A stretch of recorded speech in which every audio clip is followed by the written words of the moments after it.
China has been blasting the US for quote unquote politicizing the games, right? But for a government that's been saying that, they seem to be sending a lot of political messages as well.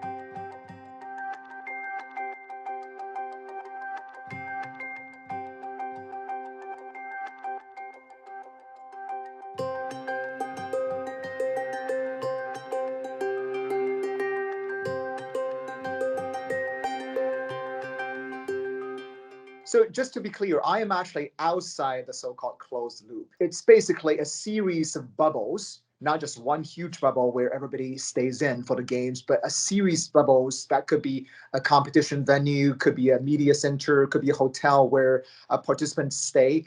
They are connected by dedicated transportation. So, I mean, there are pros and cons to the system. The pro, of course, according to the authorities, it sort of minimizes disruption to local residents, right? So it's not a huge area. There are different areas being connected. But the cons, of course, for people who actually in the closed loop, you have to go between these bubbles in dedicated shuttle buses or cars or taxis. So sometimes it could be a building right across the street. You can see it. The root cause for the system, of course, is China's insistence on sticking to its zero-Covid policy. So you literally have barriers separating the two sections. So because of that, as you can imagine, there have been a lot of logistics sort of difficulties and challenges based on what I've heard from my colleagues who are actually inside the closed loop, as well as, from the complaints from athletes, as you mentioned. But I think at the end of the day, one thing I have heard from the local population here is the athletes and the participants to the games may think they have it rough, but just consider us. We have had to deal with this for 2 years now, right? So I think that's the perspective I think maybe I can offer by being outside of the closed loop. So in terms of the artificial snowmaking and all that, I think that's been a problem discussed and debated by a lot of people, because not just that city, but northern China in general is known for its very severe lack of water resources. The government here actually spent billions of dollars to launch a huge project to divert water from the south of the country to the north, especially for the Beijing area. It is, I think, quite controversial, right, for a lot of people, especially environmentalists and activists, to see the authorities actually spend so much resources, water resources, to make snow for sporting events. So I think that is basically a long-standing issue, and it's basically now being accentuated by these games. But from the authorities' perspective, obviously this is something they think they are managing to do for greater good in terms of holding these games. And also they claim, of course,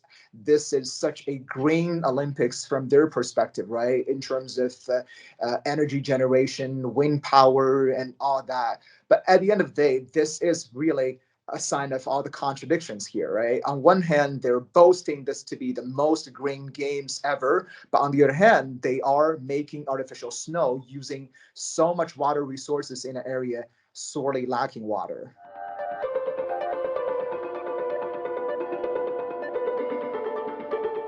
I think the irony here is China has been blasting the US for quote unquote politicizing the games, right? Because of the US-led boycott. They've been so furious about that.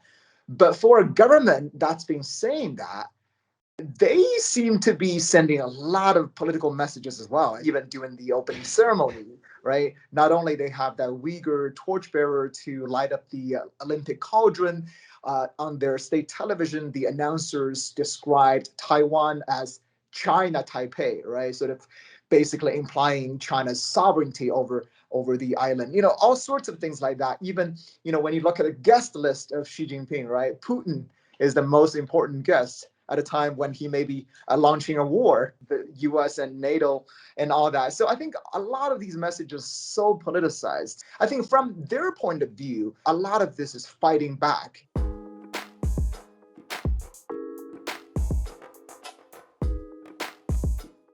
As someone who actually has covered the 2008 Summer Games, the difference to me is quite night and day almost, because back then, I was here on the ground. You actually felt this palpable sense of excitement, anticipation, sort of embracing the outside world, very welcoming. For me as a foreign journalist here, you actually felt they were trying to open up. All of a sudden, started facing less restrictions. You could travel more freely around the country to do stories, and people were very eager to share their experiences and stories with you. That was the feeling sort of you got back then. But this time it was almost the polar opposite, right? Obviously, we are, in the age of a pandemic. That is a huge factor. But even without that, even, sort of notwithstanding that, you see the difference because this is taking place at a time when you have growing tensions between China and the US and the West in general, right? And that US-led boycott is basically a sign of that, a reflection of that, to show the US and other Western liberal democracies, their position on China's deteriorating human rights record, for example. So that's a very strong and clear message. And that obviously, infuriates the Beijing leadership. So, in a way, it could be their propaganda, but also sort of like this boycott really reinforces this notion, not only among the elites, but also among a lot of ordinary Chinese people that the US and the West is out to contain China's rise. That's why, you have this growing hostility, not only between governments, but also between peoples. I think that is, to me, the biggest difference and also a very worrisome trend.